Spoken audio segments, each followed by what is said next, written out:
Hey everyone. Thank you very much to our presenters for those great presentations. We're now into the question and answer period of our session, and we have some great questions here. I'm going to call them out to our presenters. I will, though, first say there was a question around the opportunity to view these slides. Yes, all these presentations are being recorded.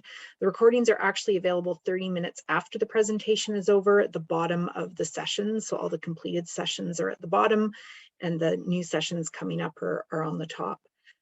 So we have a couple of questions here around HIFIS from Jeffrey, and they could be, I think, to Ali and or,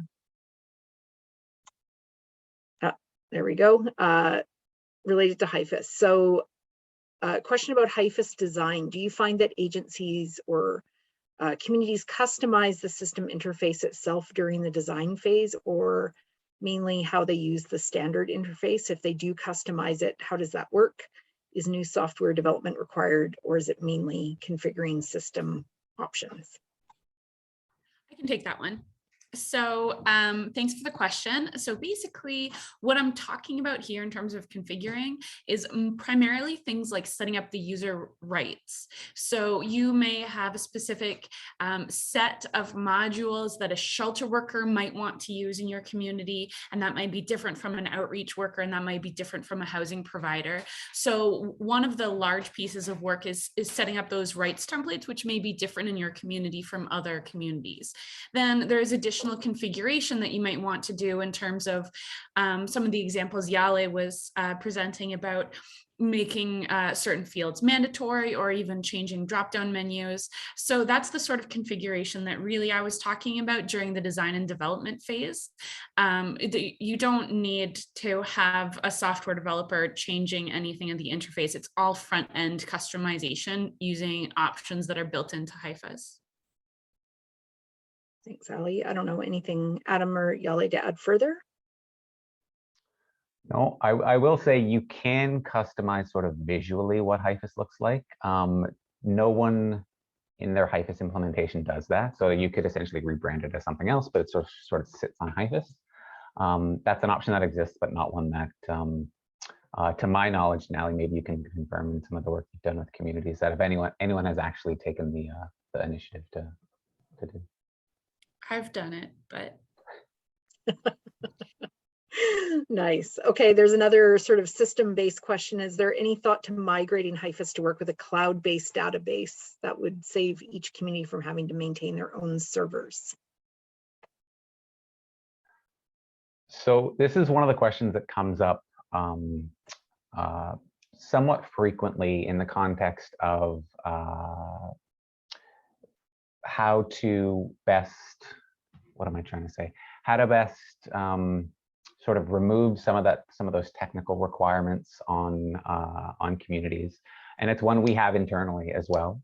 One of the issues that we're always presented with is the privacy issues on our end, because if we host it nationally, it means we have access to all of the information.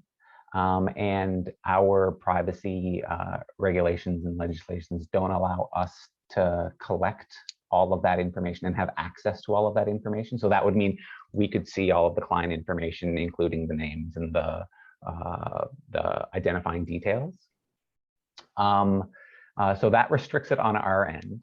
Communities themselves can put it on the cloud on their own through their installation process. They can install HIFIS locally on a hard server or go through any sort of third-party cloud platform to mitigate some of those costs. Ali, I saw you unmuted yourself. I don't know if you wanted to add something there. I was just going to say that some communities do have HIFIS deployed on a cloud. That's great. Some communities have worked together to share server space as well, I believe. Is that true? Yeah. And even HIFIS installations or HIFIS licenses. So for instance, one community could sort of group together with a few sort of more geographically convenient or close communities and say, all right, we'll have one IT person, we'll have one HIFIS. And then one of the features of HIFIS is you're allowed to cluster or segregate some information if it's based on geography, or if you just want to have a sort of larger sharing piece. But yeah, Marie, that's a good point. That's definitely something that that communities look into doing. That's great. Thanks. Ali, you did a great job providing like an overall kind of like working through an implementation kind of process. And I was curious, this was my question for you, like when people are implementing HIFIS, what do you find is the most common step of your 6 steps that people struggle with or forget? I think it's interesting that you said struggle with or forget, because that's 2 different answers. So I think the big obvious answer that people know that they will have trouble with is the configuration piece. Not that it's particularly difficult, but you generally want to get your database sort of customized to your local needs. And that involves a lot of engagement with stakeholders, and people want things in a certain way. And so I think there's a learning curve to learning what all of the options are, which ties into the design and development step of things. So people are aware that that's going to take a fair amount of resources. But to answer your other question about what they might forget, one of the common things that I come across is people who maybe haven't taken enough time to do the earlier steps, the planning and the needs assessment.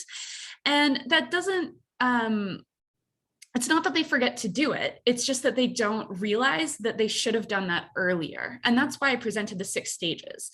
So I have worked with some communities that will get pretty significantly far along in the process and then realize that they needed to go back and change their scope, which affects their legal documents, which then might take another 6 months and push their launch date back because they didn't quite get all of the right discussions happening at the beginning of the project. Great. Thank you. That's great insight. And that kind of leads maybe into another question, which I think is both a truth and a myth that comes up, is HIFIS is free. So I'll let, Adam and Ali speak to sort of the software is free, but to Ali's point, some of that implementation work can have costs. Yeah, that's essentially the reality is, yes, the software is provided at no cost by us. It'll be supported by us, fully sort of continue to be developed by us, but there are costs that the community does have when they implement, such as server costs, whether that be their own sort of local server or on the cloud, legal costs, as Ali just mentioned, any costs associated with training, sort of all of those steps that Ali went through in her implementation. There may be an associated cost to implementing some of that, whether that be sort of the overall project manager or sort of various components. So while it is free, there are some costs to it. Go ahead, Ali. I think I just wanted to comment that the biggest cost associated with using HIFIS is having staff to support it. But that's going to be the case regardless of what your HMIS system is. So basically, you're going to want to make sure that people are using the software well and that they're getting things out of it. And both of those will require someone to sort of oversee things regardless of what software system you're using. So that's kind of the big I guess we would say hidden cost related to HIFIS. Great, thank you.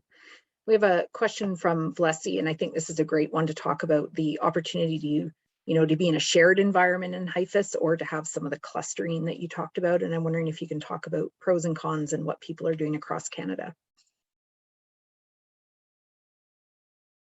That's really for both presenters. Yeah. Did you want to start, Ali, with some of your experience working with some communities? No? Okay. So it really is a community decision. The shift towards coordinated access is really that shift towards sharing, that shift towards all service providers sort of work together for the benefit of the client. There is always sort of that resistance piece from service providers around, I don't want to share information. This is my information. And we're trying to sort of, a lot of the things that we talk about is this is the client's information that they're agreeing to share with you. And then for that overall broader process of coordinated access, of moving that client through the coordinated access process, which may involve touching or reaching out to or interacting with other service providers across the country. It is, or sorry, across the community. It is very much a change management process, and it is what we've seen is it's not a process that happens overnight or just with the snap of your fingers.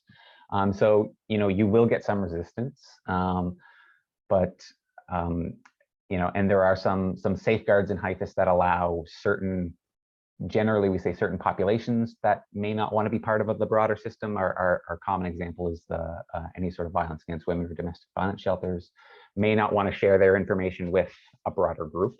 But it is very much a discussion that happens sort of at the community level, sort of what things that they do or do not want to share, and sort of what we see is it gradually grows from maybe a little bit of sharing to more sharing to more sharing to more sharing, because inevitably you see the benefits of sharing all this information to help the client at the end of the day. I think Ali might have some audio issues.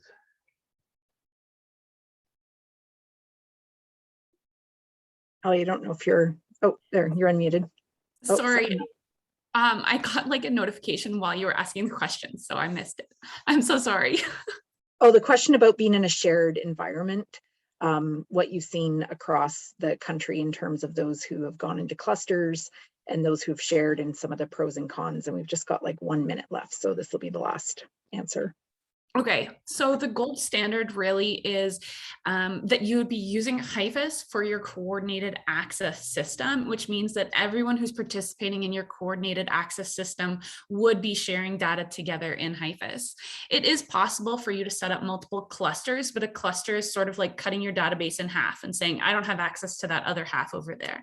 As Adam mentioned, that can be helpful if you're including something like a domestic violence shelter or some other group that is unable to share their data with the rest of it, but really striving towards an environment where you're all integrated and everybody's working together to help find the best solutions for the clients is what we're striving towards. That's great, thanks. And just to say really quickly, Ali, like how hard is it if you've set up in clusters to like undo that? I'm pretty sure there's an option to merge clusters. It just requires the correct legal framework. So clients need to consent to that. Okay, so if folks started there and want to move to a shared environment, it's possible to do that. Great. Okay, thank you, everyone. Thank you again very much to our presenters and to everyone who joined this session and your chats and your questions. I will suggest, and you've got a little notification that there's an evaluation to complete for this session that really helps us improve future conferences. And I invite you to the day one wrap up that's beginning in 15 minutes at 1/4 to the hour. And that's it for this session. Thanks everyone for joining.